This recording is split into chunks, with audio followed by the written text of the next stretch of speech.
আমার পক্ষীরাজ ঘোড়া, এই পক্ষীরাজ ঘোড়ায় চড়েই যাচ্ছি নিজের আবদার নিজেই মেটাতে। সো হ্যালো এভরিওয়ান, আমি রুমা। আমি এখন আছি তারকেশ্বরের বাড়ি, আমার নিজের বাড়িতে।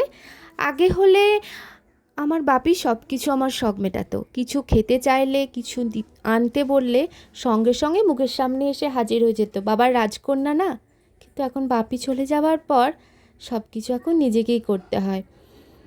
যে কাকুর কাছে দত্তপুরে চিকেন নিই, সেই কাকুর শরীর অসুস্থ থাকায় কাকু দোকান খোলেনি, সেই জন্য সেই মুজপুর থেকে চিকেন আনতে গিয়েছিলাম।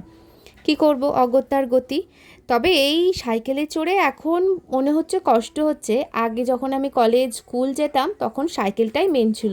কলেজটা না গেলেও স্কুলটা পুরোটাই সাইকেল, টিউশন সব কিছু সাইকেলে।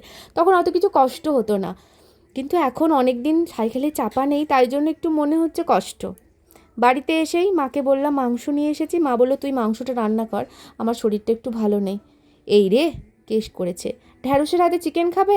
আমি আবার ঢ্যাঁড়স চিকেন রান্নাতে একদম ভয় করে। তবে প্রণয় নেই যেহেতু ওই জন্য ভয়টা একটু কম লাগছে, কারণ ওর কাছে চিকেন রান্না করা মানে খুঁতখুত করবে, এটা হয়নি সেটা হয়নি। সেই কারণে অত ভয় ওর বুকে না রেখেই আনন্দেই নেমে পড়েছি চিকেন রান্না করতে। জানি না কেমন হবে, তবে ভয় ভয়ও লাগছে, আবার মনেও আনন্দ লাগছে। করি একটু চিকেন, অনেক দিন পর চিকেনটা রান্না করছি। এইদিকে আমাদেরও চিকেন হচ্ছে, অন্যদিকে মেহুরটাও সিটি দিতে বসে দিয়েছি। মেহু তো আর অত রিচ খাবে না আমাদের মতো, তাও আমরা এখন রিচটা অনেকটা কম খাই।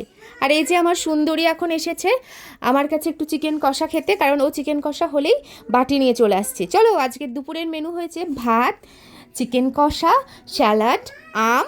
চলো টাটা, সবাই ভালো থাকবে, সুস্থ থাকবে।